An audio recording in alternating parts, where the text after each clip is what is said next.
Did you catch the Curb Appeal Clinic last Friday? If not, I've got you covered.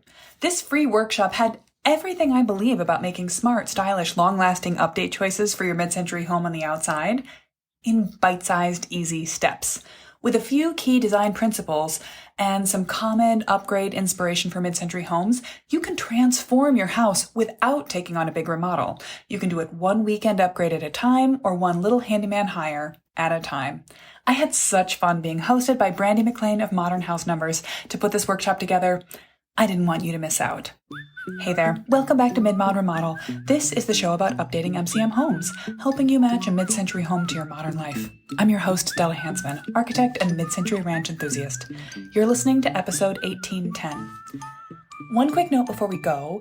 This was, of course, originally a video presentation, and it does come with some very pretty slides, if I say so myself. You can check out those graphics, lots of sketches of sample houses and past client work I've produced to illustrate what you could do for your home at the show notes link. That's midmod-midwest.com/1810. But most of what I have to say is good advice you can listen to through your ears. So if you are listening to this while you drive, while you walk the dog, while you do the dishes, that's just fine. Tune in, and you can always follow up at the show notes link for more visual examples after the fact. Without further ado, here we go. Well, I'm so excited to be here with you guys today. Thank you for your comments too. It's exciting to see those things come up in the chat about your homes and the details of what you're looking at improving. I'm Brandi McLean, and I'm the owner of Modern House Numbers with my husband. And like many of you, I own a 1960s mid-century modern home, and we've been working on remodeling it for the last decade. I don't think it ever stops, right, Della? No, it really doesn't.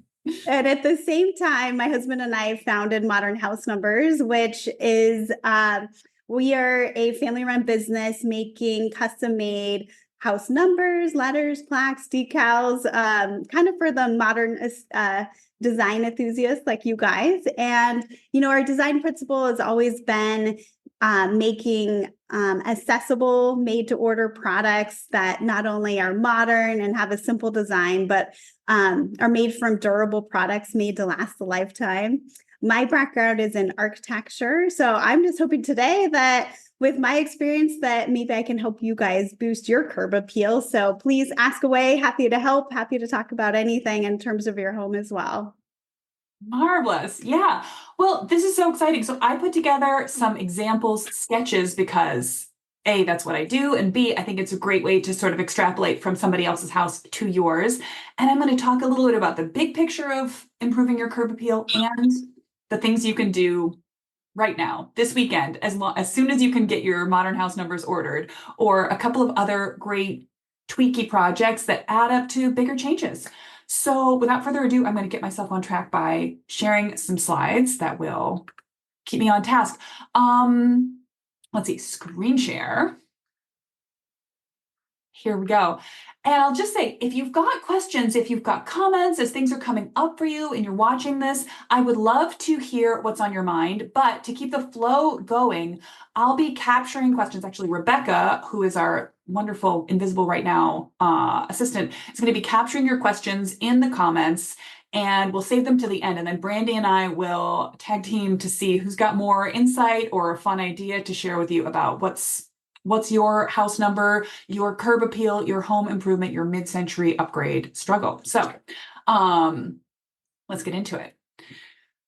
Before we go any further, I just want you to know, if you're here for mid-century curb appeal update advice, you're in the right spot, because your mid-century house is fantastic. Even if it's modest right now, even if it's been kind of aggressively remodeled in a wrong era, there is a lot to love about it. It's got good bones and it's got good space. There is room to improve on it. And my mission in life, I guess, at this point, certainly with my business, is to save every mid-century house in America from bad remodels, mediocre remodels. And one of the ways we can do that is just giving them a little bit of thought, a little bit of love, some of the projects we're going to talk about today.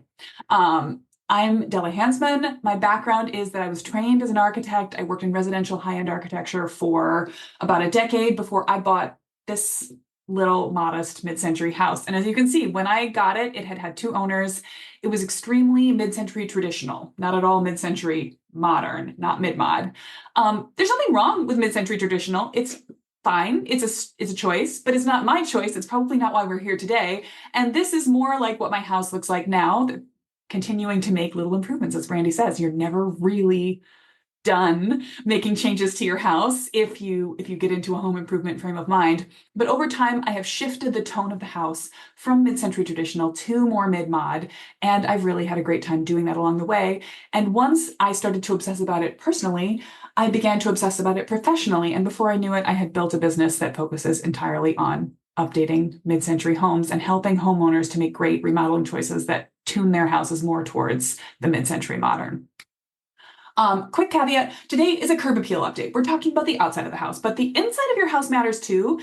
And when you're making individual one-off choices, it's always great to tie them to the bigger picture of where you're going with your house. So if you're thinking about a color or a type of lighting or a material, you might want to think, even though today we're just talking about the outside, how does that tie in on the inside? And this particular sketch, a Cliff May style house, is a perfect example of those connections between inside and out. But even in a modest mid-century ranch, there are decisions you're making outside that affect inside, or you may already have made a decision inside that can lead you towards a decision outside. It might be like metal color. You might choose the color of your modern house numbers based on the light fixture replacements you've already done inside the house, or the existing door handles that you already have inside the house. So when you think about what we're talking about today, connect in and out as you go forward.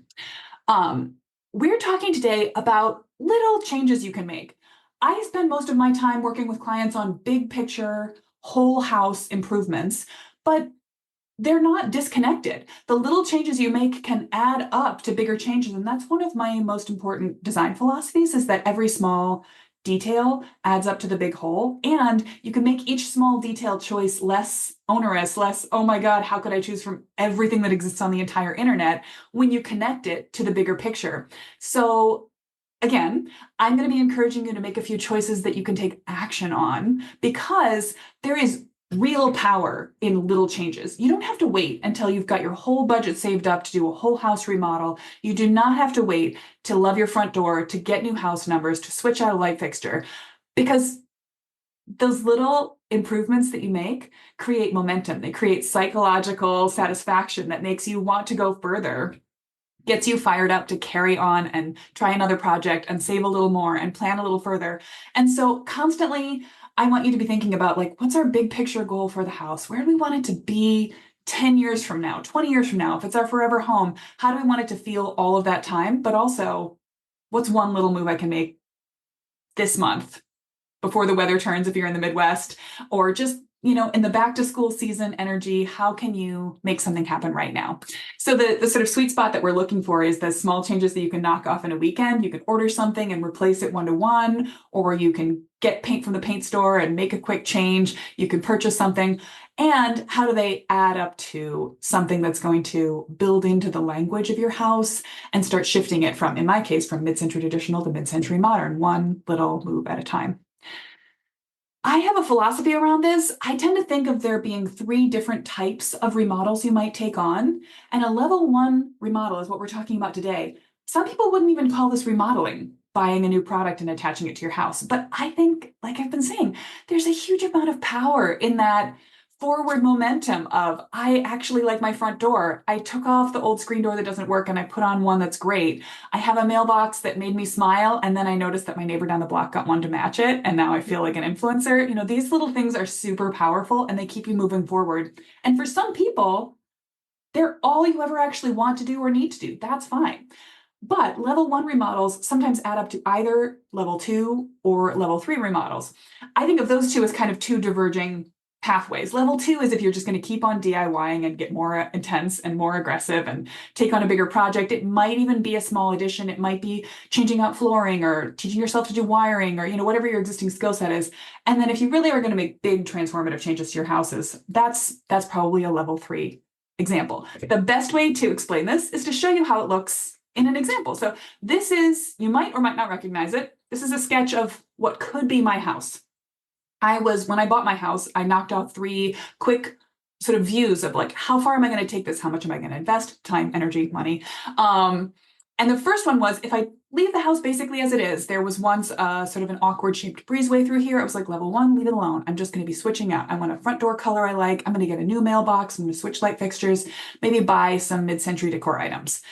This is what we're going to talk about mostly today. But as it goes forward, you can see I did a bunch of these things to my house, but I went further. I have at this point now filled in the breezeway, and behind this sort of pretty screen wall, I actually have a combination of, in the front, it's extra garage storage from the breezeway, and in the back, I made a mudroom that connects into my kitchen and has a nice airlock. And then I also put on a fence that I can mount house numbers to, just taking my remodel a little more three-dimensionally. This is a level 2 example. But I could have gone much farther. I probably, full disclosure, I won't.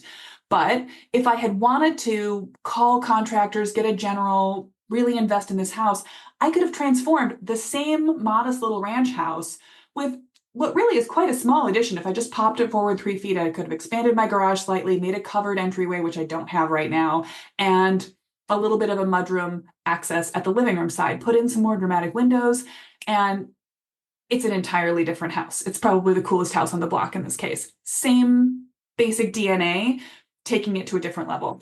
Now, another way to think about levels when you're sort of adding up, what am I doing this week? What am I doing this year? Where am I going? Is you might think of them as building on themselves. So this is a project I did for a modest budget client in the last couple of years.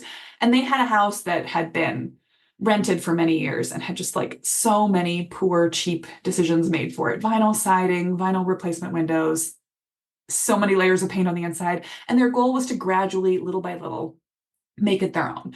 So the very first thing I recommended was, let's pull off the faux shutters. Let's just add a couple of columns at the front entry so that it feels more interesting and engaging. We're not changing anything structurally, we're just decorating with extra columns. Replace the front door, which was in poor shape and leaky, with one that's more charming, and do one-to-one replacements. New house numbers in a bold spot, and new light fixture in exactly the same spot that it had been. If they wanted to go further, a year or so later, they could keep everything that they had done, but they could put in a little bit of a privacy wall to sort of anchor a front patio area. They could move the house numbers out to a bigger space. They could change up the siding. And when they changed up the siding, they could really change the way that the house reads, from that sort of chintzy vinyl to a bolder horizontal pattern. They could even play with some panel design to emphasize the windows. And then, again, another further investment of energy and money in the future. They could add to that instead of just a little privacy wall, they had a front deck extension. They were very social, extrovert people, and they wanted to have more connection with their neighbors. So we thought about a way that they could just build out from the existing little covered area to a place where they could sit out with coffee or a beer in the evening and wave at people as they went by. These changes all stack, so you don't have to choose one or the other. You can just build forward. So all of this is to say, if you're thinking big picture, you're always thinking the right way, but you can make changes that start with level 1. If you want to know more about my philosophy about master plans, I'd love to talk to you about it. I have a pre-recorded video that talks you through that entire process. And maybe Rebecca, if you want to drop the link to that in the chat, you could check it out if you're curious. But today, let's talk about what you could do, what you could order, get set up today to do next weekend, the weekend after, or what you could do right now. My favorite place to begin, and again, I'm back to the sketch of my own house. The thing I did first was bought a new mailbox. I did that even before I knew I had to do lead paint remediation. I was going to go repaint the entirety of the siding of the house. I didn't paint my front door first. I had a old, faded, tired red front door and a bright orange Mod Box mailbox because it was my stake in the ground. I was going to go to there. So I got that mailbox. By the way, now I think 8 people in my neighborhood have that mailbox. So fun. And I then took the mailbox before I attached it to the house to the paint store and had them scan the color, make an exact match, and I painted my front door to match it. This is a really big one.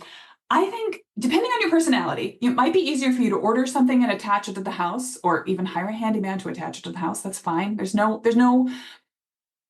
threshold by which you can't make changes to your house, even if you need to hire someone to do them for you. But if you're a little bit DIY savvy, the very easiest, lowest hanging fruit thing you can do is paint your front door. Just about anybody can paint. All you have to do is be careful, even if you're not handy, even if you're not naturally artistic. And it's so satisfying. A door is a relatively small area. You can paint it in an afternoon, a couple of coats, even if you have to prime it.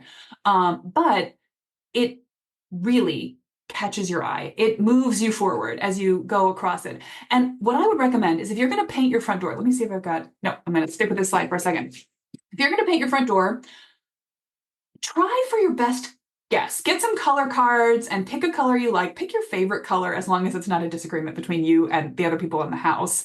And just go for it. If it's not quite right, do it again. When I'm talking about painting whole houses, when I'm talking to my clients about the right color for their entire house, I recommend that they first look at color cards and then paint swatches, big areas like 2 foot by 2 foot or more on each side of the house so they can see how it reads through the day in shadow. When you're talking about your front door, you're almost all the way there when you've painted a 2 foot by 2 foot square on the front door. Don't do that. Just paint your front door. I watched my across the street neighbor paint her front door 6 times over the course of a season until she got the color that she loved most. Full disclosure, I kind of liked her second to last color most personally, and I do look at it all the time, but it's her front door, right? It's her feeling of when she comes home, and it's great, by the way. But it's an easy project. When she had a weekend on a sunny day, she just painted it and then she checked again. She did some little tweaks. It went from teal to orange to aubergine. It ended up as sort of a dusty purple color. It suits her down to the ground. So paint your front door. And if you're worried about what color, how to choose it, choose a pre-manufactured color from a manufacturer who makes mid-century stuff you like and match it precisely. You're good to go. You can also match the rug on the inside of the house that is your entry rug from a color palette you like. Anytime you're worried about color choices, you can always look for some products that have been done well by a designer and go from there. Okay, so now you've got a new mailbox and your front door is a color you love. By the way, while you're painting, if you have a storm door, paint the storm door the same color as the door. While you're painting, if you have contrasting trim around the front door that's not the same color as the siding, paint the trim the same color as the siding. This is going to get you that mid-century minimalist effect that you're probably going for. That's what you're here for. And then this is another project that, depending on your confidence level, can feel very easy or could feel a little more challenging, but you can switch out any existing lighting you have for new, more modern light fixtures. In this case, this house had a very mid-century traditional vibe. It had these sort of carriage light style lamps mounted in several places, and all we recommended doing was just switching them out for globe lights, a little more minimalist, a little bit more 60s mod, and it changes the whole aspect of the house. They did have their original front doors, which was great. So our recommendation there was keep them and paint them. I think of switching out a light fixture as something that you can DIY with the breakers off, having watched several YouTube videos. But of course, if you don't feel comfortable, hire an electrician. It's not a big ask. It's a couple hours of work at max for them, start to finish, arriving, looking at everything. And it's so worth it. And then if you want to go from there, a project that is incredibly easy to do, made easy by helpful companies like Modern House Numbers that send you a template and a paper you put up so you can put all the holes in exactly the right spot. You can improve your Modern House Numbers. I earlier this week was out running and taking pictures of vintage house numbers in the neighborhood I was in, and they were all like 5 inches high. Not a big color contrast from the siding they were up against. They were really hard to read. Yes, they were original, but they weren't adding anything to the quality of the house. They weren't creating any design emphasis, and they also weren't easy to see, which is a problem for the mailman, for the Amazon guy, for the pizza delivery guy, for your friends that haven't come over before. So you want big house numbers, ideally, and Modern House Numbers in particular has a range of sizes and a range of fonts and styles. And this is a place where I said replace your light fixture exactly where it is, because it's much easier to do that than change up the siding. But your modern house numbers, your new house numbers don't need to go where the old house numbers were. In fact, if you're going to go much bigger, you probably can't put them where they were. They might not fit. But you can think about places like up over the garage door, or out onto a prominent piece of something that's already attached to the house. Or if you're getting a little bit further out, you can put up a privacy fence, a yard defining fence. I really like these sort of this isn't hiding the front of the house from anything. It's just defining sort of like, this is the play area of the yard and the outside part of the yard. Again, it's not going to contain a 3-year-old, but it does kind of define a space for like a 6-year-old to say, stay inside of this area. And it just kind of layers the house, brings it a little bit more depth, brings it a little more interest. It adds another opportunity for a new material, and it's a place to put bigger, more prominent, bolder house numbers and shine a light on them. So as you think about where you're going to go with the details of the house, whether they're just a decorative element like a starburst or a vintage brass something that you want to attach to the outside of the house, or house numbers that are practical or lights, they don't necessarily have to be smack up against the face of your house. They can come into 3 dimensions. Let's see. When you're thinking forward about all these little details you're going to choose, by the way, if you haven't been taking notes or if you want this all in another format, I have a handy checklist of sort of curb appeal front door improvements that we will send as a follow-up along with the recording of this. We'll send it to you by your email. But when you want to jump further from things that you're replacing one-to-one on the face of the house, decorative items to sort of set around the house, if you're going to think bigger, if you're going to think about changes you're going to make to the house proper, keep these 4 cornerstones of mid-mod design in mind. Play with color and material. Think about if you have anything existing on the house, any stonework, any brickwork. I should have said this before. If you have any original stonework or brickwork and it has not yet been painted, please do not paint it. That's not a good paint improvement. Paint your front door, paint your siding, paint anything that's been painted before. But if it hasn't been painted before, please don't paint it. That's an aesthetic thing. That's a mid-century materials should be what they are thing. And also it's actually a mold prevention and a house longevity thing. If you paint brick that's attached to the outside of a house, you can create a moisture problem that will eventually create either or both structural issues in the house where the brick starts to peel away from the wall that it's attached to, or where water is trapped inside the walls and it both affects the quality of the paint. It'll start to spall, which is when sort of the surface of paint comes off on an outside of a material like brick, or it will just catch water inside the house, which can create mold, which is very, very unhealthy. So please don't, for many reasons, please don't paint your brick. If it is already painted, that's the subject of a whole different workshop that we can't get into right here, right now. But think about the materials you've got that you can play up. Think about if you can add a new material that plays nicely with the materials you already have, and how you can add it in a way that is intentionally asymmetrical. You can really see in this house how it's a long, straight facade. It's got the sort of front door over here as like a little, this is very common, any kind of house, but certainly mid-century house with the garage associated next to the house, that you come up a driveway and then you sort of cut over on a little sidewalk to get to the front door. Instead of trying to sort of match that front door with faux symmetry coming out from it. Instead, the house itself is designed, you can see the original window placement has it sort of set up with higher, more bedroom, private windows over here, and more social space windows over here. And so playing off of that, bringing in another horizontal element that's intentionally asymmetrical just adds to the balance, but the offsetness of a mid-century house just makes it feel more fun, more playful. And then again, the last thing I would say, flow is maybe a little bit more of a floor plan issue, but the last thing I would say about changes to your exterior is that simple shapes are really your friend. You don't need anything ornate. This might be why you're tipping away from the mid-century traditional details that are there. You just want something that's going to be very clean lined and flowing, a simple rectangle, a simple, if you want to go mod, maybe a simple triangle or a trapezoid, but you're not looking for ornate trim work. You're not looking to emphasize ornate trim work. And that's really the reason why I mentioned when you're painting around your front door, trim the color of the siding. Same with all the windows, trim the color of the siding. While you're painting, you could paint any downspouts that are on the front of the house the same color as the siding. Leave the gutter alone, you don't have to paint that part. And just think about how can you make the house feel minimal in the ways that aren't meant to catch your eye, and then pull your eye to the things that are most important, like the front door, like your house numbers, so that you can see what you want to see, what's going to make you smile as you pull up to the house at the end of the evening or as you walk back with a dog on a leash, or so that you're going to make the right impression to the people that are coming over, your friends, your loved ones, your delivery folks. One note on not adding to the house, don't be afraid to remove a few things. Many mid-century houses over the years have been added on to. If the siding was replaced with vinyl in the 90s, odds are that somebody put up some plastic fake shutters at the same time.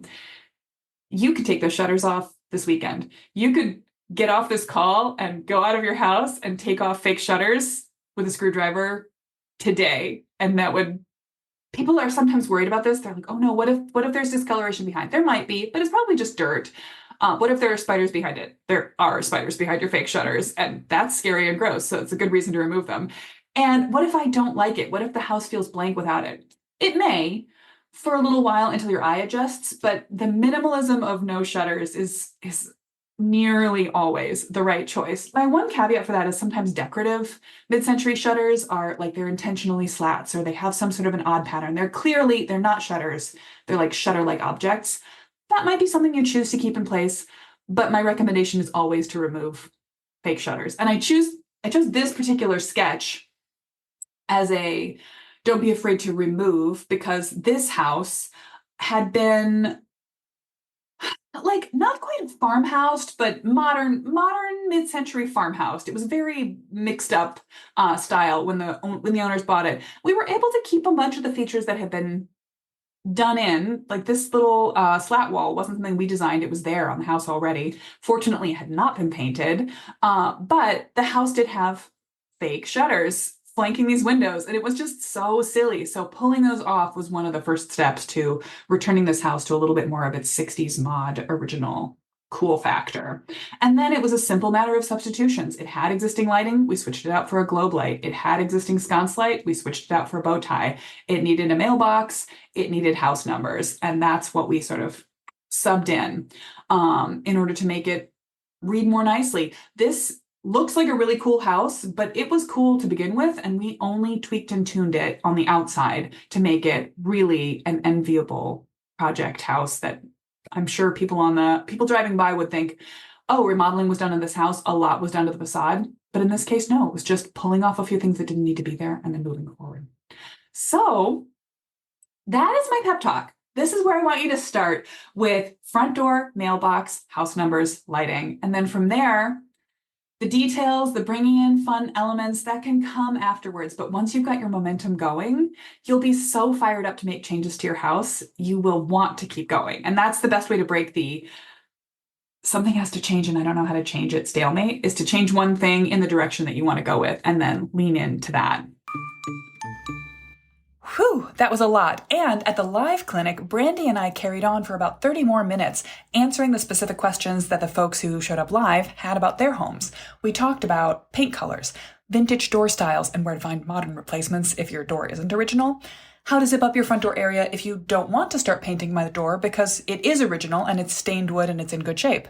We got into the right choices for garage doors and how they affect the overall demeanor of your house, and more. If you're looking for even more inspiration to get started on curb appeal updates for your house in the near future, check out that entire video with a Q&A in the link at the show notes for today. If you're looking to go beyond that, you want a bigger picture plan for maybe replacing siding around your house, new windows, more dramatic exterior updates, you might want to go further in your planning. And I've got several mid-century design clinics that you might find helpful specifically. Depending on how you want to change up the curb appeal, you might find that your best bet is my mid-century exteriors clinic. This is a deeper dive into some of the material I shared today, but it's in a 2-hour format, a recorded workshop that will walk you through the steps of setting your own priorities, taking stock of what's going on with your house right now, creating a style guide for your personal choices, workshopping options, and then moving towards your big picture plan for the exterior update. In short, a micro version of the master plan method for exteriors. If you're more interested in your backyard than your front yard, or specifically you're interested in creating great outdoor spaces around your house to hang out in rather than just zipping up the aesthetic from the street, in that case, I would point you toward my clinic on outdoor spaces, patios, decks, and porches for mid-century homes, and how they can best be attached to or added on to or increased from what you have already.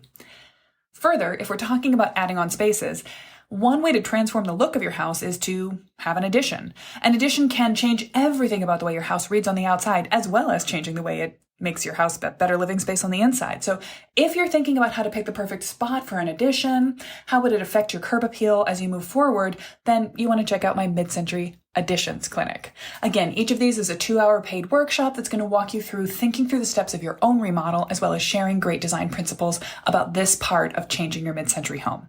Find all 3 of those by going to midmod-midwest.com, the homepage, and then choosing the Learn With Us drop-down menu and Design Clinics. If you want to go even further, of course, the Ready to Remodel program is there for you. And if you're not a member already, well, you can change that If you are already a Ready to Remodel student, you don't need to enroll in a specific design clinic because they're already available to you inside the program. Okay, that's probably enough trying to drink from a fire hose of good mid-century remodeling ideas for now. Find the video of the clinic and the other resources that I've got for front door and curb appeal easy updates at midmod-midwest.com/1810. And I will be back next week with another great conversation, this time with Susan Halla of Make It Mid-Century. We'll talk about living with your mid-century house and mid-century remodeling don'ts. You don't want to miss it. See you then.